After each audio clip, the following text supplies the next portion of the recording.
Knowledge कट्टामध्ये तुमचं स्वागत आहे. फ्रेंड्स, आज मी तुम्हाला सांगणार आहे टेंगुळ कसा फॉर्म होतो. म्हणजे आपली जेव्हा टकरी होते, हेड असतं, त्याच्यामध्ये आपलं ब्रेन असतं. ब्रेन कॅरीज लिटिल ट्यूब्स, म्हणजे ब्रेन ट्यूब्स कॅरी करतो.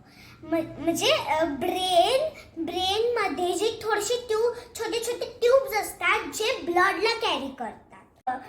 जेव्हा आपली टकरी होऊन जाते